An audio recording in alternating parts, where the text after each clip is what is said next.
Hola amigos, ¿qué tal? Bienvenidos a una nueva emisión de La Última Página que voy a decirlo hasta que las velas no ardan. Este programa no existiría sin el auspicio de Sebastián Porrini.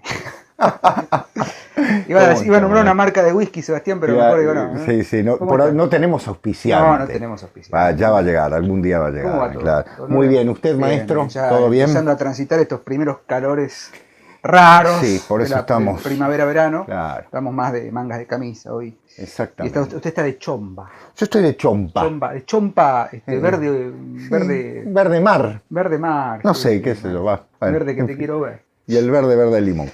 Estamos muy contentos, como siempre, de que estén ahí, de que nos acompañen, del afecto que nos transmiten en cada programa. Les recordamos que tenemos una cuenta de Patreon, si quieren colaborar, será bienvenido. Vamos a ver próximamente, porque sabemos que la moneda no está muy halagüeña, que digamos por ahí, ver si podemos hacer algo en Mercado Libre, Mercado Pago, para los que quieran colaborar desde Argentina, para que podamos por lo menos mejorar la iluminación. Exactamente. Y Diego, yo quisiera, ¿sabés qué? Recordar que ha salido el número 2 de la revista. Sí. La revista es por suscripción, pero gratuita. Lo repito, solamente es por suscripción para poder enviárselas. Y es, bueno, igual, es gratuita, y si alguien quiere colaborar es bienvenido, porque también tiene este programa estará por salir en realidad la revista. Sale este fin de semana, ¿eh? Sí, bueno, por suscripción. Me estoy confundiendo con otra fecha. Claro. Cosas internas. El número 2. Internas de la cotidianidad. Vamos al tema, Sebastián, si te parece. Adelante. Porque si no se nos va a ir el tiempo. Sí. Hoy vamos a hablar de, como bien dijimos, un tema. No vamos a hablar de un autor de literatura específicamente, ni vamos a hablar de un género. Vamos a tratar de volver hacia los temas que por ahí generan más interés en torno de algunas miradas sobre la tradición y sobre términos relacionados con la tradición. Bien podría ser este tema un tópico con el hilo de Ariadna, por una cuestión que ya veremos por qué, pero básicamente lo que queremos es hacer una relación entre cierto corpus mítico, ciertos temas que vienen de la mitología, pero que obviamente trascienden la mitología. Muy bien. Y ciertos temas que van encausados con el advenimiento de la modernidad en su expresión máxima. Exactamente. Y que es justamente, vamos a tomar como base un libro de Byung-Chul Han. Exactamente. Profesor coreano, filósofo coreano, tan de moda hoy en día. Y vamos a tomar el libro El fin de los rituales. Exactamente. ¿Se llama así, El fin de los rituales? No, yo no lo tengo acá. Es la desaparición de los rituales. La desaparición de los rituales. Eso, ahí está. Y vamos a tratar de ver cuál es el punto de anclaje, digamos, para pensar en una sociedad moderna en la que, según Byung-Chul Han, han desaparecido los rituales. Claro. Si ustedes hacen un raconto de estos últimos meses, desde que se desató esta peste, ¿no? O esta pandemia, hay algo que esencialmente ha cambiado. El mundo ha cambiado. Es una palabra espantosa. ¿No? La nueva normalidad me parece realmente espantosa. Digo, no por la nueva normalidad en sí misma, sino por el concepto que conlleva la idea de nueva normalidad. Claro. Entonces no es normalidad. Y ha cambiado es verdad. literalmente el mundo. Sí. Pero hay algo que se ha acentuado. O sea, no es algo nuevo, pero se ha acentuado mayormente. Vos decís que ya estaba y que viene a confirmarse. Yo creo que con la pandemia y con la situación de aislamiento, y creo que ha cumplido un cometido esencial el tema de la pandemia, que es no solo aislar, sino también encapsular al individuo en una instancia de primero hablemos de la comunicación social, ¿no? O sea, comunicarnos, reunirnos socialmente ya no es lo mismo. No. Nosotros lo hemos experimentado con este programa. ¿Sí? Hace un par de meses que dijimos, bueno, vamos a volver porque aquí en Buenos Aires, por lo menos en Argentina, ya estamos salimos del aislamiento obligatorio y estamos en la DISPO. Bueno, otra cosa que detesto son las siglas. Las siglas. Pero digo, la pandemia viene a acentuar algo que Byung-Chul Han señala en su trabajo y que tiene que ver con que todo está mediatizado por la tecnología. Exactamente. Y no solamente que todo está mediatizado, sino que se ha acentuado la suspensión, ya no de las certezas, sino de la ritualización de ciertas prácticas. Totalmente. Y no hablo solamente, porque ahora después vamos a hacer una distinción sobre el concepto de rito, ritual, etc. No hablo solamente de la instancia religiosa, porque uno podría decir, bueno, el creyente ya no puede ir a misa. Hablamos de la suspensión literal de un tiempo necesario para la estabilización de la existencia del hombre. Sí. ¿Sí? Sí. ¿Por Si qué? es que somos seres sociales como nos definieron siempre. ¿No? Bueno, ahí vamos a entrar en una discusión larga y tendida. No creo, sinceramente, que el hecho del ser social dependa de la interacción con otros. Totalmente. Porque en todo caso, la experiencia metafísica de un ritual, sea este religioso, sea este atávico, mítico, sucede siempre, o sucede prima facie, en la soledad. Sí. Pongamos por caso. O sea, Sí. Digo, me refiero a la experiencia Sí. primigenia. Pero necesitas del otro, digo, ¿no? Sí, en determinados rituales sí. Sé para entiendo. dónde vas, sé para muy dónde bien, vas muy bien, y entiendo. Digo, la experiencia es propia, pero estoy pensando en lo que dice Rudolf Otto, ¿no? claro. en lo Sí, sagrado, porque estoy un poco disperso, voy a tratar de ordenarme. ¿A qué me refiero con la detención de la ritualización? Vamos a tomar, obviamente, la base esencial. Tomemos lo que dice Mircea Eliade, por ejemplo, en Lo Sagrado y lo Profano. Sí, yo lo tengo acá. Lindo libro. Lo Sagrado y lo Profano. En el capítulo 2, Tiempo Sagrado y Mitos, Tiempo Sagrado y Tiempo Mítico, Mircea Eliade dice que por medio de los ritos, el hombre religioso podía pasar del tiempo ordinario al tiempo sagrado, porque el tiempo sagrado es el tiempo mítico primordial hecho presente. Claro. Cuando Mircea Eliade hace la distinción entre lo sagrado y lo profano, que ya en todo caso Durkheim había planteado Sí. ¿no? Las cosas sagradas y las cosas profanas. Totalmente. Mircea Eliade hace una vuelta de tuerca, y plantea el tiempo sagrado, el tiempo de lo profano, el espacio de lo sagrado y el espacio de lo profano. Lo que sucede con el tiempo de lo sagrado, o el tiempo sagrado, es, como bien citábamos recién, la reinstauración de un tiempo primordial originario, un tiempo atávico. Exactamente. En el que el hilo tempore del mito se hace presente, continuo y eterno. De ahí el mito del eterno retorno, ¿no? La propia tesis de Mircea Eliade. Sí, señor. ¿Y cómo es que el tiempo mítico se hace presente para reinstaurarse y representarse? A través de los rituales. Totalmente. Es por medio del ritual, dice Mircea Eliade, que el hombre mítico o el hombre que tiene la dimensión de lo sagrado en su manifestación más profunda, recupera algo que es totalmente imposible de reponer en el tiempo ordinario. Si nosotros lo pensamos de alguna manera, quitándole un poco el sustrato mitológico, nosotros no nos movemos siempre en la misma espacialidad y en la misma temporalidad. Como bien dijiste, somos seres sociales que tenemos una forma de comportarnos con la familia, con los amigos, en el trabajo, ¿sí? en la profesión. Dividimos nuestro tiempo. Pero ¿qué pasa? Hay un tiempo psicológico, Diego, también. Por supuesto. Vos lo sabés muy bien. Estás en una sala de espera 5 minutos. Tiempo perdido. Y estás 5 minutos con la persona que amás. ¿Y qué pasó? Es eterno. Claro. Es eterno. Como dice Borges, algo que sucede una vez en el tiempo se repite sin tregua en la eternidad. Exactamente. Algo paradisíaco, ¿no? Claro. El hecho del famoso planteo de quedarse encerrado en un ascensor, ¿no? ¿Cuánto estuviste? 30 segundos. Y en realidad le preguntas a las personas que están dentro y dicen, estuvimos horas, ¿no? En cambio estuviste con la persona a la que amás y parece que se voló el tiempo de una manera buena. Eso es. Pero ahí está, es decir, no mensuramos el tiempo de la misma manera. No, claro, no.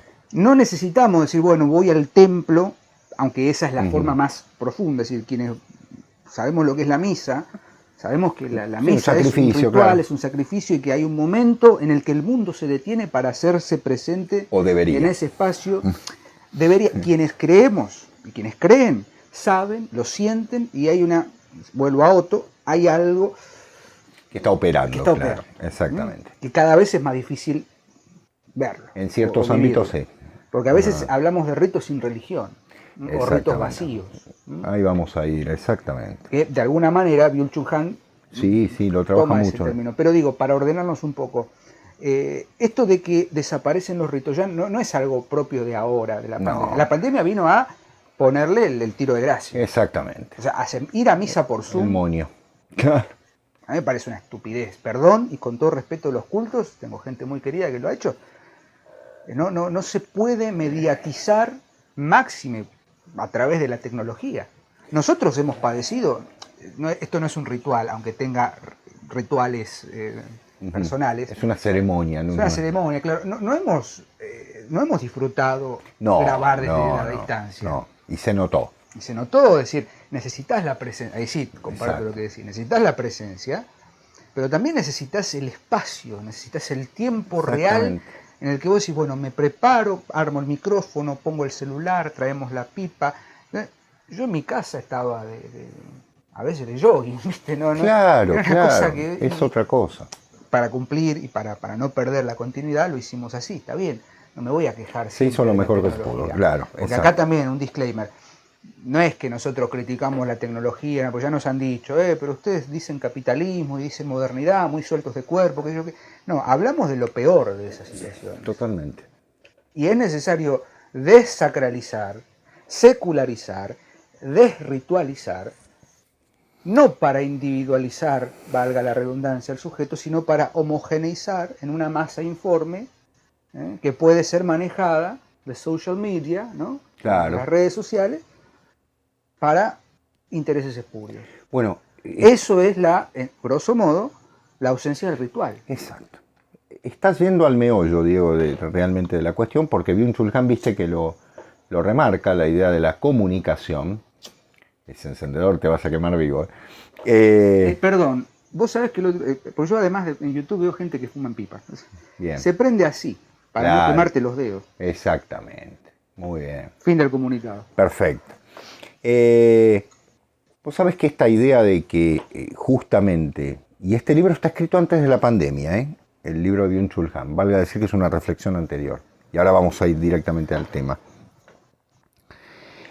tiene que ver fundamentalmente con la idea central de que existe un vacío, ¿no? Se ha vaciado todo. Vamos a la tesis. Byung-Chul Han, en líneas generales, su pensamiento es el siguiente: lo que se ha hecho es irreversible. Yo sé que ustedes estaban esperando una tesis diferente. Bueno, yo les voy a dar una tesis un poquito más desde otro punto de vista. Lo que se ha hecho es irreversible. Es decir, si se me permite el término, Byung-Chul Han es un pesimista. Sí. ¿Sí? En sentido filosófico, por supuesto. ¿Qué quiere decir con esto? Que lo que se ha hecho desde el punto de vista técnico, desde el punto de vista científico, desde el punto de vista social, es irreversible. Es decir, de alguna manera viene a confirmar la tradición del Kali Yuga, ¿no? Es decir, la tradición hindú que indica que estamos en una época de empobrecimiento de los elementos espirituales, metafísicos, llámenlo como ustedes quieran. Bien, esa es la realidad. Por ende, la desaparición de los rituales no es ni más ni menos que el paso necesario de una sociedad que ya absolutamente secularizada y convencida de que eso está perfecto, ¿sí? Genera en sí la idea de que el ser humano ahora es un individuo aislado de la sociedad, sin pautas en común y fundamentalmente que tiende a un consumo. Se terminó. Estamos en el gobierno de eso. Por lo tanto, ahora voy al texto. La desaparición de los rituales, no solo que es un gran texto, a mí me parece que es interesantísimo lo que hace Byung-Chul Han, pero quiero aclararles una cosa, y si alguna vez Byung-Chul Han nos escucha, sería maravilloso discutirlo con él, no porque me ponga a su nivel, no, obviamente, sino... Hay que poner subtítulos en alemán. Exactamente. Y etiquetarlo. Claro, o en coreano, ¿no? Sí. Va a ser difícil. Muy difícil. Claro. Pero en este sentido, yo siempre hice esta diferenciación y vos la sabés, Diego. Me parece que Byung-Chul Han, por la tapa misma del libro, ¿no?, confunde ritual con ceremonia, que son cosas distintas. Los rituales, como bien dijo Diego, tienen una trascendencia. Byung-Chul Han habla de trascendencia, pero habla de una trascendencia social, ¿sí? Es decir, lo que para mí serían ceremonias que tienen un valor importante, sí que lo tienen un carácter social, esto de que compartamos determinados ámbitos, la amistad y demás, tiene un carácter muy interesante. Por supuesto que puede pasar a ser ritual, pero esa es otra historia. Por eso decimos que amigos son pocos, ¿no es cierto? Esto de yo tengo 1 millón de amigos sería un poquito ridículo, ¿no? En algún sentido. Pero lo ceremonial también forma parte de un orden de lo ritual en menor jerarquía. ¿Por qué? Porque el ritual, como bien decía Diego recién, nos saca del tiempo y nos devuelve al tiempo originario. Al tiempo originario, al tiempo mítico, al tiempo religioso. Es decir, yo cuando entro a un rito religioso espero abstraerme, ¿no?, de la realidad. Es más, espero que el colectivo que está pasando fuera del templo no se escuche.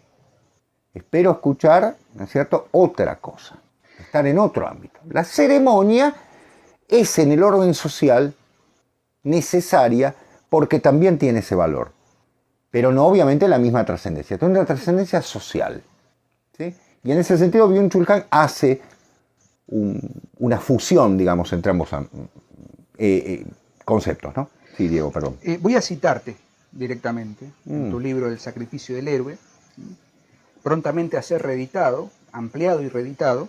Sí. Vos decís en tu libro, Sebastián, lo cito yo porque vos no te vas a leer, pero va en sintonía. Rito. Fuera de toda concepción temporal, el rito devuelve un orden primigenio que ordena la existencia humana. En todas las sociedades antiguas, el rito era un elemento decisivo que recuperaba el mensaje trascendente de los símbolos. Comúnmente ligado al sacrificio, el rito es más amplio. Ceremonias de rezo, como los mantras hindúes, son ritos, actos de purificación que sacralizan el instante de recuperación de algo mancillado. El rito es ritmo en la sociedad tradicional. Ese ritmo es un conjunto de orden metafísico que se expresa musicalmente en la armonía de los sonidos hechos trascendencia. Cada movimiento, cada acto gestual que integra un rito es cadencia de una materia que religa los hechos humanos con el macrocosmos trascendente. El rito ordena cosmogónicamente al ser humano que ha sido objeto de la descentración de su esfera trascendente. La vida cotidiana, inmersa en instantes de dimensión profana, exige el reordenamiento cósmico, reordenamiento que se halla fundamentado en la necesidad de paz interior. Bueno, la cosa sigue y cito un último párrafo. El rito especifica un ritmo para cada necesidad. Los himnos más antiguos de los pueblos tradicionales conllevan el uso de ritmos diferentes que manifiestan la esencia de la recomposición por realizarse. Los instrumentos, bueno, acá haces toda una disquisición sobre lo musical, siguiendo Schneider, ¿no? Sí, exactamente. Pero lo que vos decís acá, y que en definitiva es algo que compartimos, y que también lo plantea Mircea Eliade, es esto que acabas de mencionar, ¿no? Hay la necesidad de suspender el tiempo ordinario. Totalmente. Suspender el tiempo, el flujo continuo de la cotidianidad para instaurarse y recuperar una experiencia que es trascendente. Exacto. La ceremonia, como bien dijiste, es una instancia social, un asado. Claro, es una ceremonia. Tomar un café. Totalmente. Es una ceremonia que podemos hablar de sanísima, por otra parte. Totalmente necesaria también. Necesaria. Pero siempre vos te vas a tomar un café hoy en una vereda y pasa el colectivo, pasa el taxi, pasa la gente caminando, te puedes distraer, qué sé yo. La necesidad de un movimiento de paz interior. Por eso el templo, sobre todo los templos cristianos, católicos, tienen una resonancia que es particular, la acústica tiene que ser algo fundamental. Y vos fíjate el fenómeno que se está dando en muchas instancias. Nosotros quisimos hacerlo y no lo hicimos, tal vez porque entendimos inconscientemente que no era lo mismo. Quisimos hacer un curso, una clase, lo que se llama hoy streaming, para no perder la actividad de la asociación y demás. Pero creo que ninguno de los dos avanzó porque no nos sentimos cómodos. Totalmente. Vamos a contar una infidencia. Lo difícil que es grabar con el hilo de Ariadna en soledad, no se dan idea. Sebastián por ahí es más lanzado. Vos lo haces en una sola toma. Yo cuando grabo con el hilo de Ariadna hago 4 o 5 tomas previas porque me falta la interacción de esta a mí también. No estoy diciendo que es un rito. Aparezco duro. No importa. Digo, lo cuento porque nosotros estamos acostumbrados al auditorio, a mirar la cara de quien nos está escuchando. Al alumno, claro. Acá nos vemos, nos escuchamos, nos vemos Exacto. El streaming, ustedes saben que la palabra streaming en inglés viene del stream, de lo que fluye, claro. Flujo. El streaming es una suspensión del tiempo, pero para seguir en el tiempo ordinario. Claro. Los artistas, los músicos, todos comparten lo mismo. Voy a hacer un streaming de tal cosa el tanto de noviembre, pero es el tipo solo, con una cámara, con un público, que son cuadraditos, claro. ¿no? Son fotitos, falta el aplauso, falta el sonido, falta la respiración del público, la tos. El sonido de la adrenalina de salir en Totalmente. vivo, que salga mal, tal vez, que claro. desafines o que te equivoques en la letra. Todo eso forma parte de esa ceremonia. Pero llevándolo a la instancia de lo que se busca perder, o de lo que se busca, digamos, desligar, es esta cuestión de, que ya lo vivimos, por eso lo charlábamos antes de cámara, o lo dijimos acá, me parece. En Byung-Chul Han está esta cuestión del rito tal vez confundido con ceremonia, pero esto ya viene desde el otoño de la Edad Media. Sí. Es decir, la necesidad de la secularización. En Occidente sí. Lo hemos dicho, Ángel lo dice muy bien, cuando hablamos del advenimiento de la modernidad.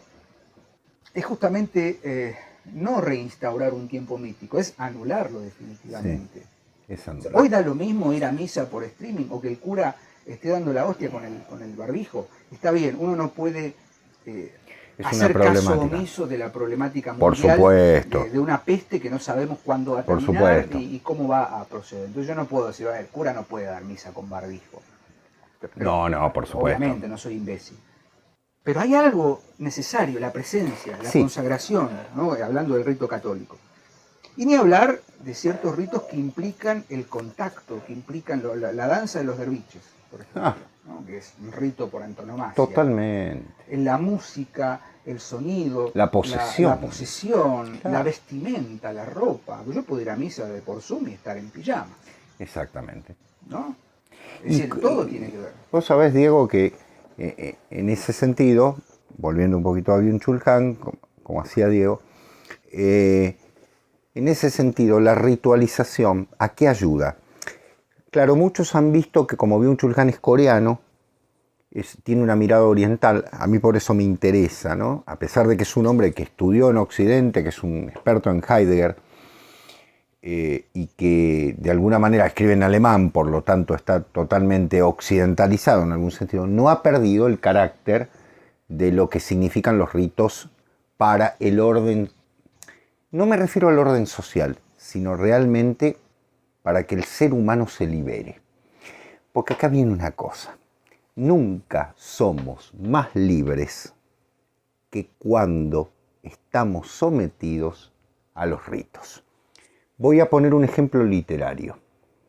En los años 60, el grupo Oulipo, si ustedes quieren en francés, el taller de literatura potencial al que perteneció Georges Perec, Italo Calvino, Ramón Queneau y demás, se dieron cuenta de algo que los ritos ya se habían dado cuenta hace muchos años, pero ellos lo hicieron literariamente. ¿Cómo hago para crear? Tengo que imponerme reglas. Es así de simple. Es decir, ellos lo hicieron literariamente. Entiéndanme, por favor, no quiero decir que esta gente sean ritualísticos, sino para poder crear, lo que realmente necesito es imponer una serie de reglas que me permitan desarrollar la creatividad en esas reglas que son fuente de creación, no limitación. Ese es el tema. Porque nosotros tomamos el rito como lo opuesto a la libertad. Y la libertad verdadera es la libertad interior, que es una libertad absolutamente espiritual. Si yo anulo eso, el ser humano se convierte directamente en una máquina, en un conjunto de células que responden a una cantidad de conceptos que van, vienen, cambian, etcétera, etcétera. Byung-Chul Han toma fundamentalmente, esencialmente, el dominio de la técnica y de la ciencia para haber destruido todo eso.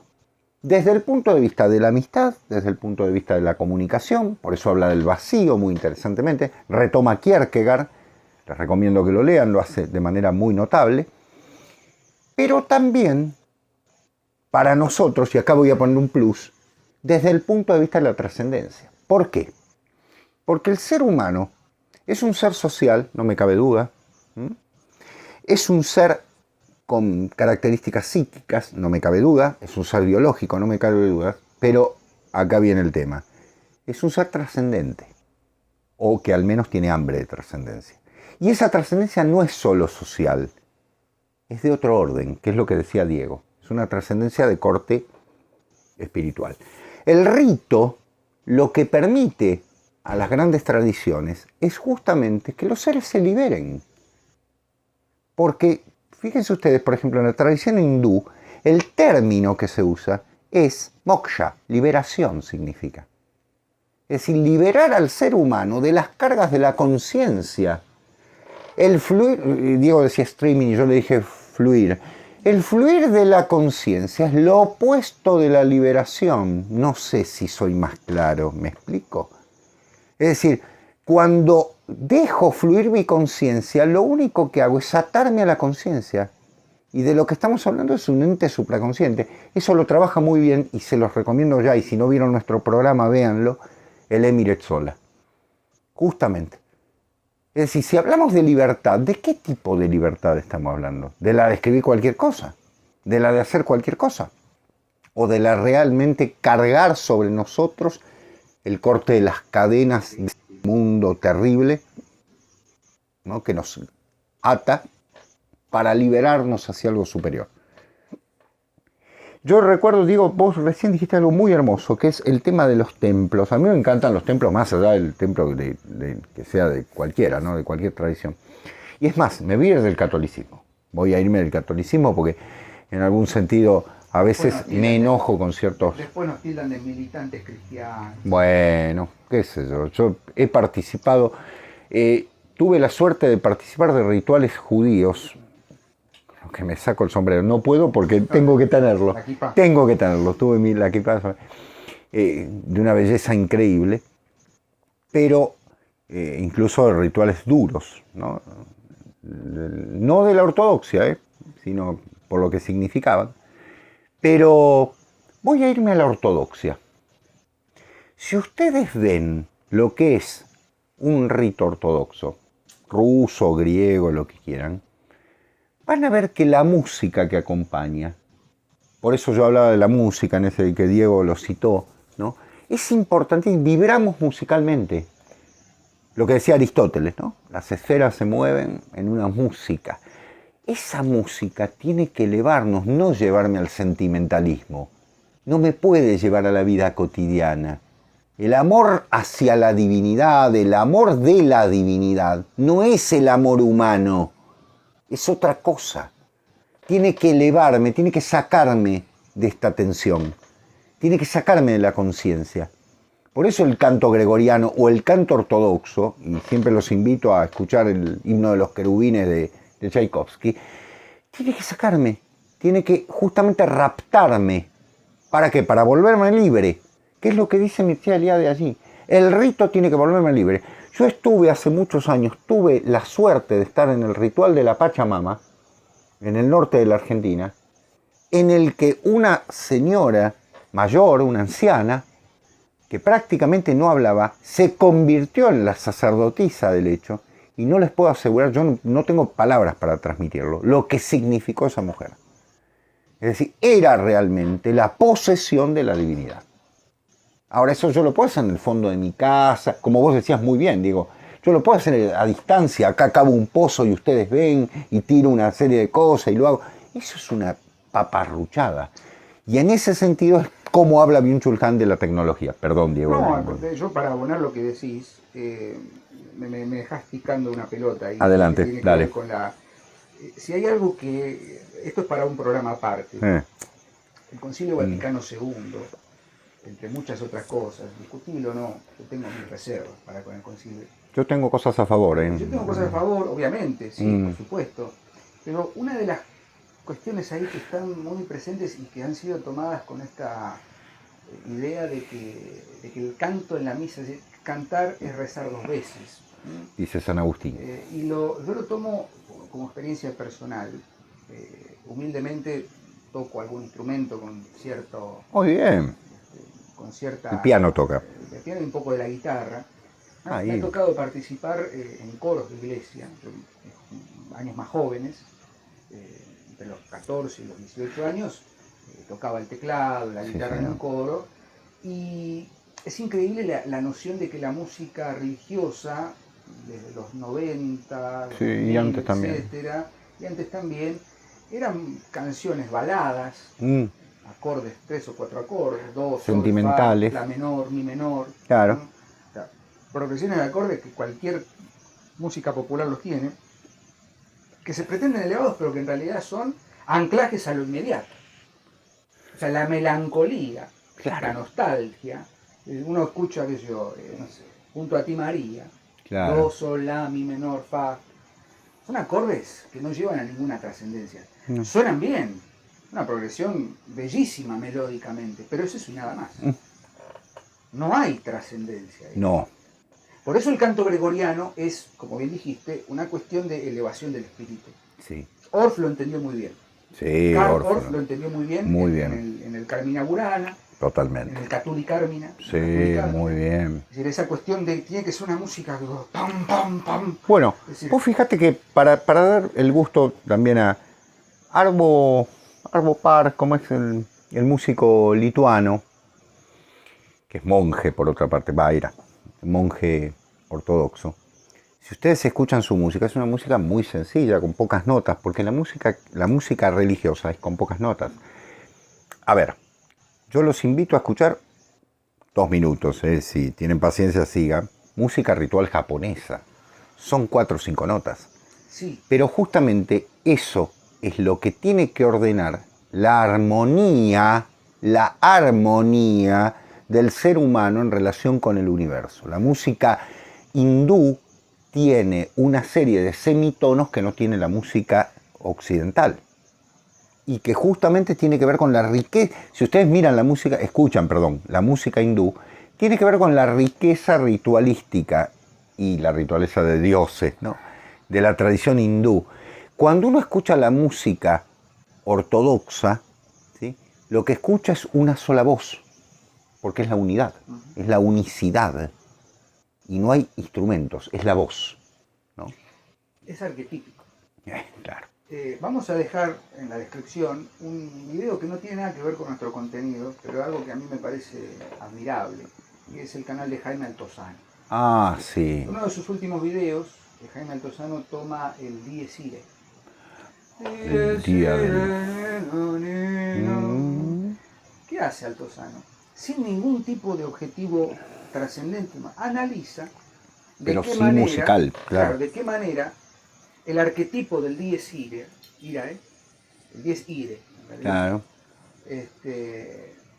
se replica en el cine, sobre todo, en los momentos, porque el Dies Irae es una especie de letanía. Claro. ¿No?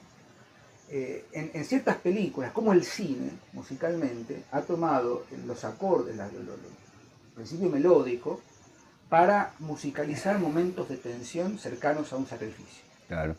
Está bien, es un toque de estilo. Claro, exactamente. Pero es medieval, ¿no? Sí, por supuesto.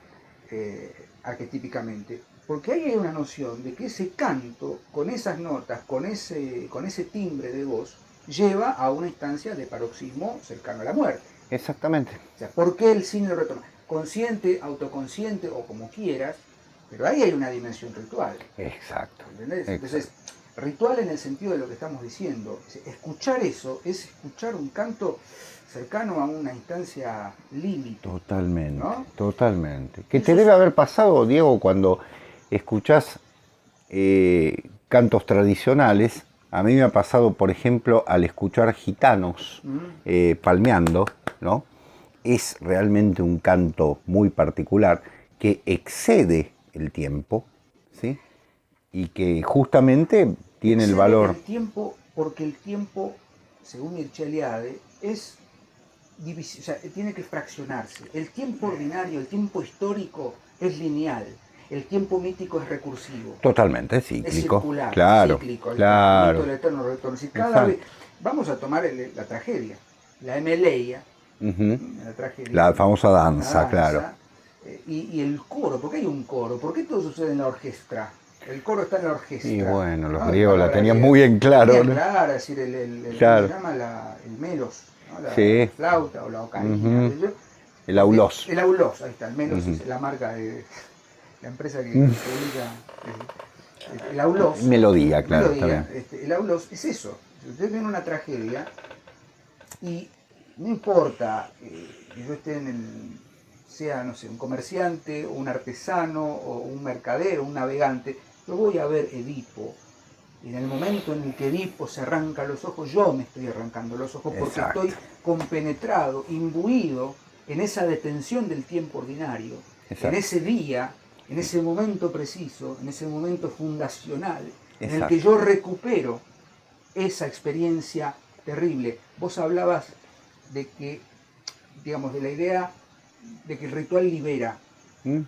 La catarsis no es me descargué, me desahogué, o sea, idiotez que hice catarsis con el psicólogo. No, purificaste.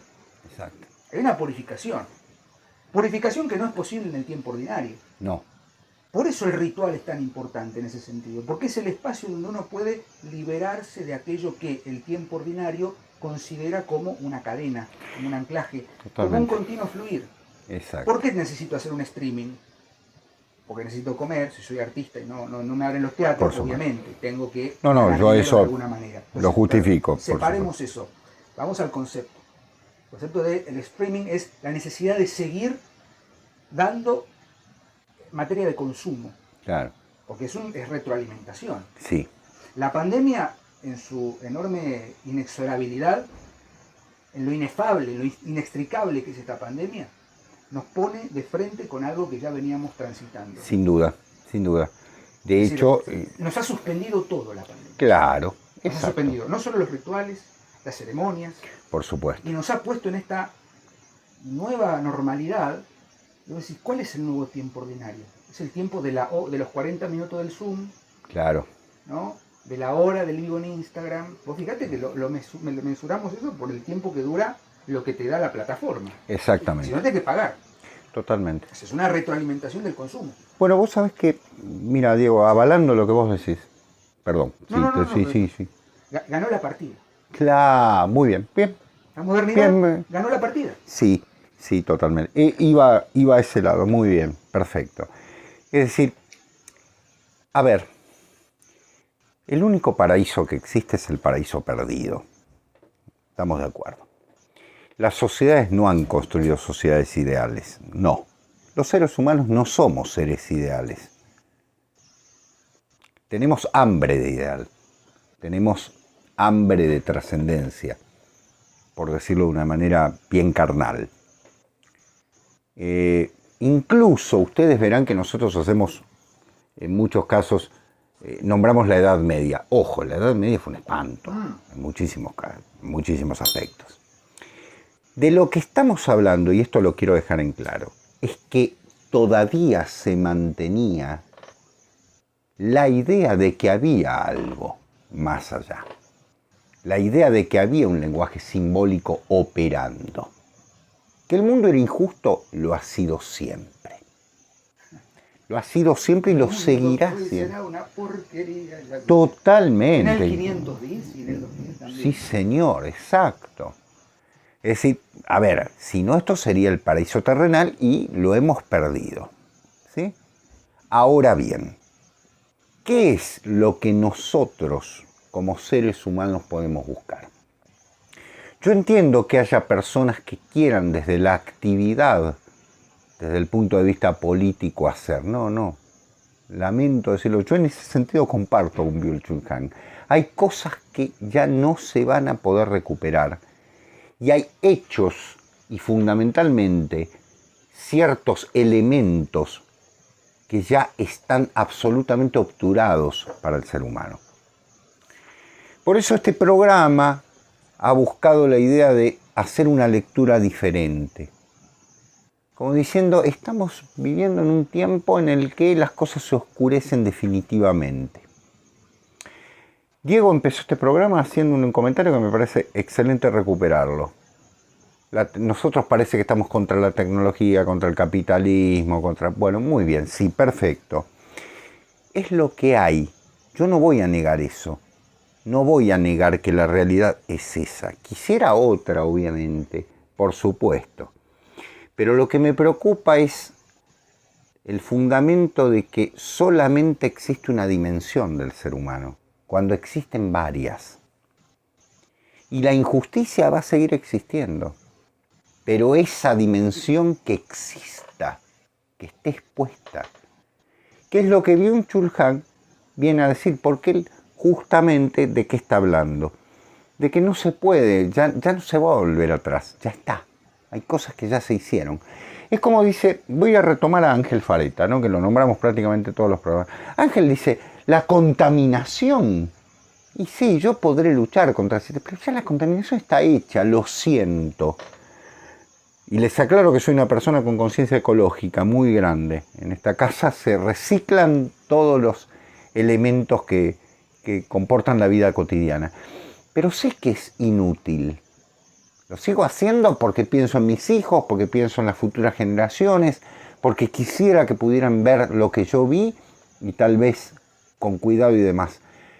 Pero en algún sentido, los que vienen a luchar por esa lucha, ¿sí?, en muchos casos están colaborando indirectamente con la destrucción. Porque yo no me compro remeras de tales marcas que trabajan con empleados esclavos para salir en televisión y decir justamente estoy a la moda. Ustedes verán que soy un tipo más bien anticuado. Yo compro ropa que la hacen personas que trabajan en un ámbito pequeño, casi artesanal, digamos, y que cuestan lo mismo, puedo aclarárselos. Está más barato. Sí. Pero con mejor calidad. Totalmente. No tengo nada de marca. No soy una persona que voy detrás de las marcas. Eso también es parte de esto. Yo sé que les va a parecer extraño. Se fueron a otro lado. No, no me fui a otro lado. La ritualidad tiene que ver con la vida cotidiana. El ritual del docente que trabaja y da sus clases y explica y tiene un contacto. El obrero que hace su tarea con profundidad. El artesano que hace una obra que no se vuelve a repetir. El escritor que escribe un libro que sabe que es único. Esas cosas son maravillosas y Byung-Chul Han las resume en este libro.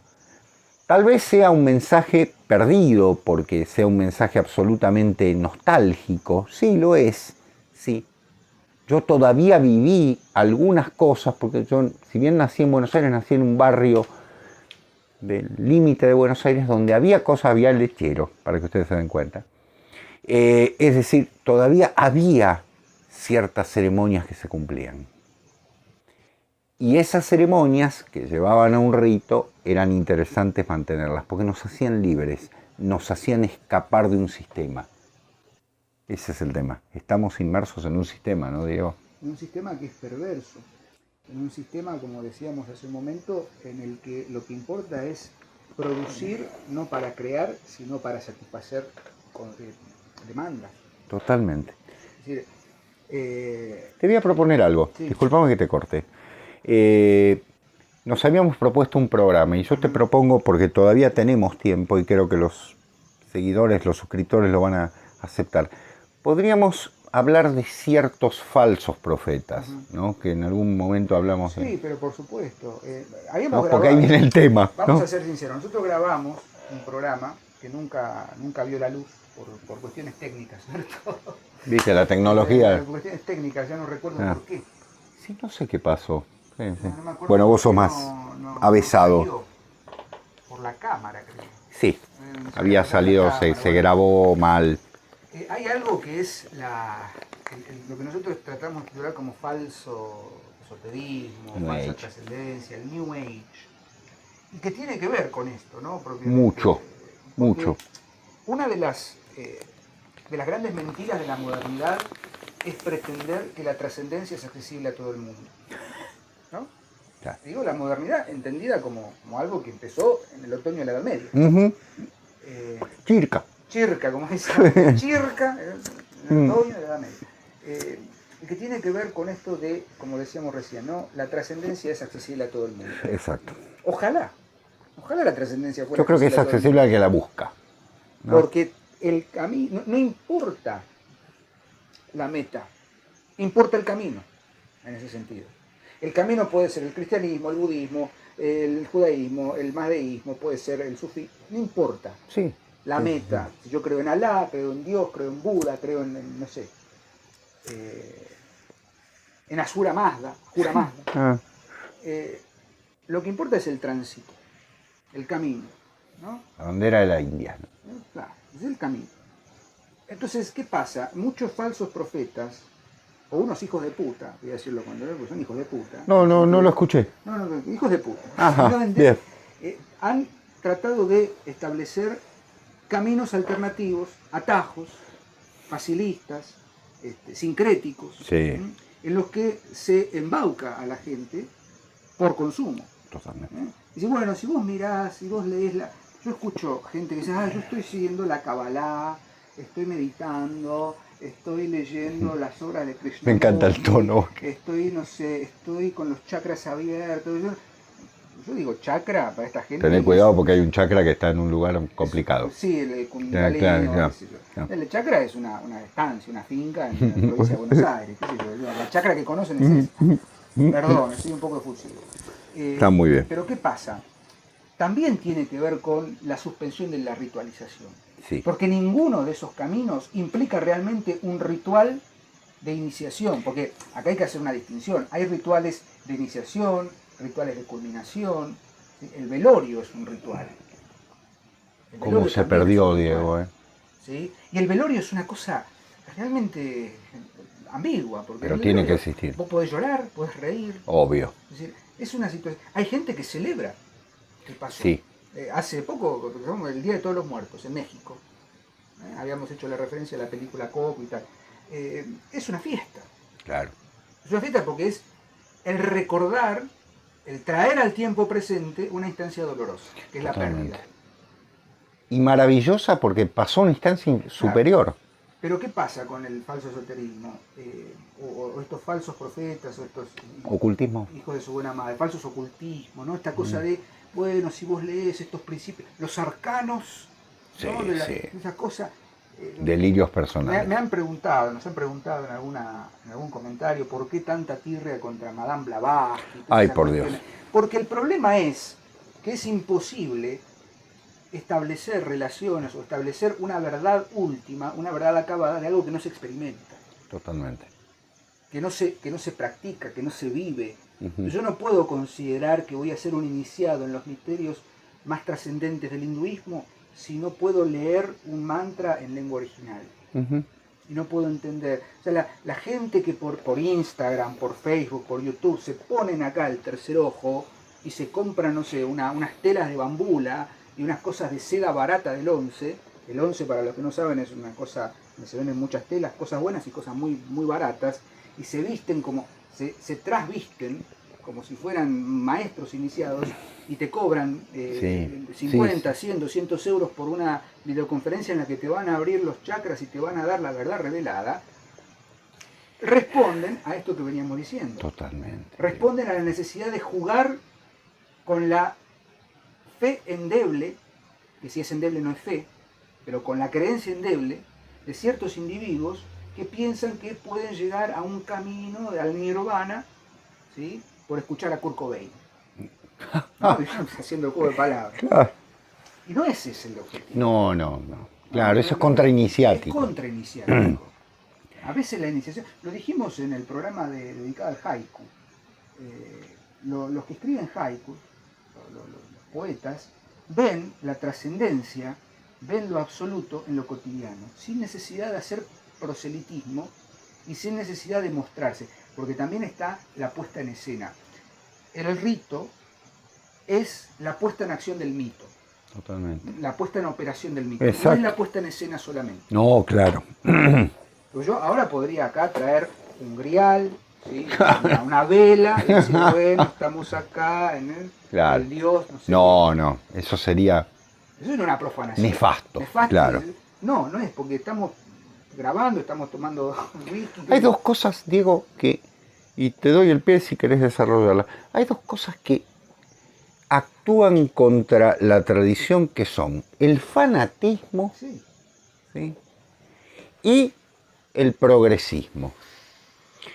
Fíjense una cosa, y sin embargo están enfrentados, y bueno, en este mundo, mundo vacuo... No hay progresista que no sea fanático. Ah, bueno, perfecto, comparto. Pero no hay progresista que no sea totalmente. Fanático. Fíjense esta cosa de, por ejemplo, yo voy a nombrar a un personaje. Hubo una época en la que estaba muy de moda, el señor Carlos Castaneda, un agente de servicios secretos, bueno, en fin. Se había puesto de moda el viaje Ixtlán. Yo leí algunas de esas cosas, las enseñanzas de no sé quién, de Don Juan, qué sé yo. Bien, perfecto. Juan de los Palos. Va claro. A ver, yo por la tradición azteca, maya y demás tengo un enorme respeto, pero voy a lo siguiente, son tradiciones que no se pueden transmitir por YouTube. Perdone. Si ustedes me dijeran, bueno, usted inicie, no, yo primero que no puedo... Soy iniciado, como lo es Diego, porque somos dos iniciados en el cristianismo. ¿Sí? Así como lo son iniciados los del sufí. Practicante. Exactamente. Y en segundo lugar, y fundamental, sería una chantada. Primero porque no soy de esa... Y segundo porque no soy de esa etnia. Porque son tradiciones étnicas. A ver, para ser hindú, por favor, sigan a hindúes, si quieren. Pero son hindúes nacidos en la India, porque no se transmite. ¿Me explico? Yo sé que el neohinduismo vendió esta idea, pero es una idea equivocada, contra la que Guénon reaccionó. Es la estafa de Madame Blavatsky, de Castaneda, de Coelho, de todo eso. ¿Sí? No es simple, es una búsqueda. Por eso uno debe ver lo que es. Yo busqué, ¿sí? Siempre se lo digo a Diego, yo busqué, quise, hasta que me di cuenta que yo que era un descendiente de italianos, ¿no?, en Argentina, con una serie de caracteres. ¿Qué puedo ser? Mafioso. Claro, ¿qué puedo ser? Mafioso, obviamente. La mafia es mi segunda institución. O la primera. Entonces, ¿qué dije? ¿Cuál es mi camino? ¿Qué puedo hacer? Alguien una vez, equivocadamente, una editora de una editorial me dijo, ay, con todo lo que sabes vos de la India, ¿por qué no te haces hindú? Porque sería una estafa, querida. Sería una estafa con esta cara que tengo de lombardo de la primera línea. No puedo más que adorar a Francisco José. Y claro, y ser de esa tradición. Como mucho puedo aceptar ciertas líneas del cristianismo. Me siento muy representado por la ortodoxia en muchos caracteres. Pero más allá no puedo. Y adoro y me encantan las enseñanzas del Buda, el hinduismo, pero no tengo los ojos rasgados ni soy de esa dimensión. Formo parte de, y no hay nada malo en eso. No. Por eso, y en tercer lugar, porque ya nombré dos cosas, voy a la tercera, Diego, el tema de las drogas, que en algún momento alguien nos hizo un comentario. Las drogas son aperturistas siempre que estén dentro de un canon de espiritualidad, siempre que no sean, primero, ni drogas desarrolladas químicamente, por favor. Ya, sintética, gracias, Diego. Y en segundo lugar, en un ámbito de ritualismo. Porque es el momento para. Los Sioux fuman el famoso calumet, ¿sí?, que es la pipa, ni más ni menos. En un determinado momento no viven fumando, no son de seguidores del porrismo, en el peor sentido. Claro, a ver, hay una dimensión profana que tenemos que cumplir y una dimensión sagrada que hay una línea. Por las dudas aclaremos, que bien grande, en letra de molde, no estamos haciendo apología de nada. No. No va a faltar alguno que fuma. Bueno, menos del whisky. Me parece que a lo que va, Sebastián, es a la cuestión de no hay al iniciación, contrario, no claro, hay iniciación sin maestro. Totalmente. Y es algo profundamente oriental. ¿Cuándo aparece el maestro? Cuando el discípulo está listo. Esa, muy buena frase. El maestro va a aparecer cuando el discípulo esté listo para saber qué está buscando. Claro.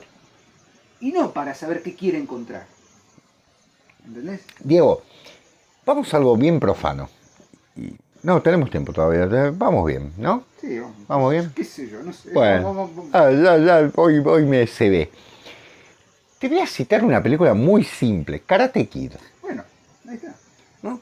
El chico va a aprender karate y el japonés lo pone a pintar y a pintar, no para arriba, no, claro, en cera, pero no, el chico en cera mal.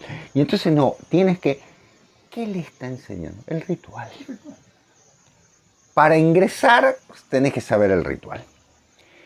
Yo cuento mi anécdota personal porque Diego, vos lo sabés, yo fui a un dojo zen cuando era muy jovencito y los monjes zen, ¿qué me hicieron? Me hicieron sentar y limpiar el piso y yo dije, ¿qué es esto?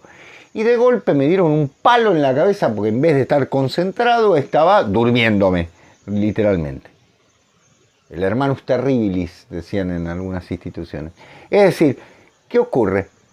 No es dormirse, ni es hacer el trabajo como lo haríamos en Occidente, que es pasar el lustrador y, no quiero decir marcas, ¿no? El lustrador de mueble y pum. No, es en esa tarea estás haciendo un ritual que hace que te armonices.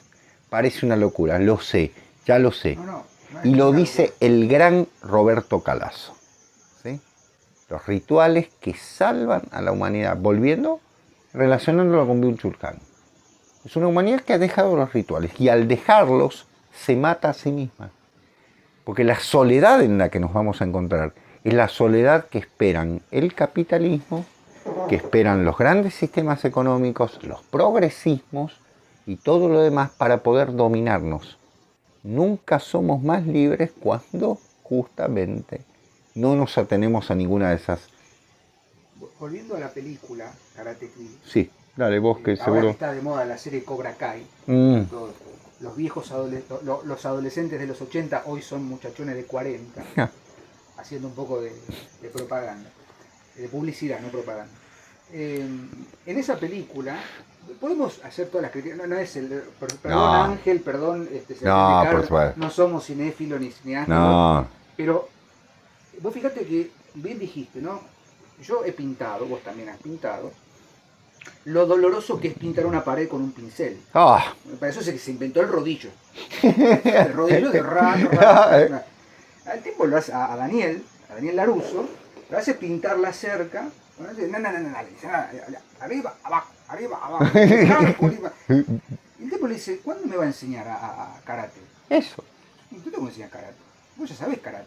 Le dice, ya sabés karate. Claro. Dice, muéstrame pintar la cerca. Y lo empieza a atacar con los movimientos. Entonces está esta cuestión, yo que he practicado artes marciales durante unos cuantos años en mi niñez y adolescencia, nos enseñaban esto, arte marcial. Yo estudié taekwondo. Taekwondo en coreano, tae es el camino de la mano, won es el camino de la pierna y el do es el camino espiritual. El do, claro. Camino espiritual. Vos nunca tenés que buscar la pelea. Vos tenés que evitar la pelea con la defensa. Claro. Después sí tenés movimientos de ataque, pero es ritual. Claro. Nosotros decían, en los torneos de artes marciales, vos tenés el torneo de combate, el torneo de ruptura de maderas y el torneo de la forma, o lo que en Japón se llama el kata. Movimientos, ¿sí? Movimiento de la cruz, no me acuerdo ahora los nombres, hace muchos años que practicaba, pero son movimientos, son danzas rituales. Son danzas. Que emulan un combate ficticio con un enemigo invisible, vos tenés que... Pero son movimientos que tienen milimétricamente sostenidos, que te pueden descalificar si vos pones el puño 5 milímetros más de lo que corresponde a la forma original. Perfecto. Lo mismo la esgrima, en Japón, ¿cómo se llama? El arte de, no me acuerdo ahora el nombre, de desenvainar la espada. Kendo. El kendo es el arte del combate con la espada, pero no me voy a acordar ahora. La katana, aparte de ser un elemento ritual, o sea, se fabrica ritualmente. ¿Y cómo? Es el fuego que... Vean nuestro programa, ¿no? Tenemos una katana. Sí. El movimiento de desenvainar la espada es milimétricamente sostenido. Sí. Y nunca se desenvaina la espada para nada. Nunca nos corregían con justicia. No toquen la katana con la mano desnuda. Claro. No se puede. No, se ponen guantes. Sí. No se puede. No. Porque hay un elemento ritual ahí. O sea, las artes marciales, y Karate Kid, volviendo a la película, si bien es una película que tiene otro componente. Comercial, por supuesto. Pero hay un principio ahí que en la última, en la tercera, que la cuarta no la cuento, Daniel San le dice al señor Miyagi en un torneo, en el último momento, antes le había preguntado en la 1, ¿cómo hacía usted para ganar los puntos en los torneos? Nunca peleé para ganar puntos. Siempre que peleé fue por vivir, ese Miyagi. Claro.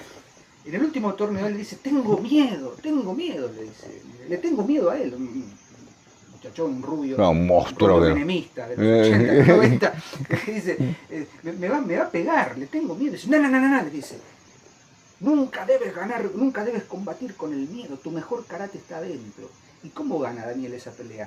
Haciendo un kata, haciendo movimientos ritualísticos. El otro lo mira, porque el otro viene a pegarle una patada. Claro, no puede entender. Y no puede entender que Daniel está haciendo... Y ahí es donde, bueno, ahí está el arte del cine, ¿no? Gana la pelea. Pero tiene que ver con... Es David y Goliat. Claro.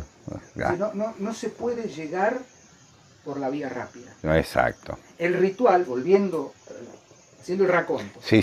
Porque si no nos fuimos a la mía. Sí. No se puede llegar por vía rápida.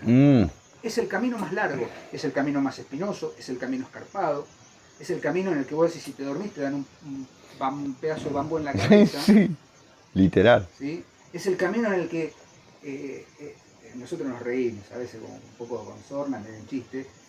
La enseñanza del Tao, ¿no? Es decir, el pescador Juan Yu se sentó en el río a sacar una trucha y la trucha no salió. Es una enseñanza, en chiste, ¿no? Detrás de eso hay una enseñanza. Pero obvio. No decir, pero ¿qué me querés decir? ¿Qué me estás queriendo decir? Yo no te estoy queriendo decir nada. Vos tenés que encontrar.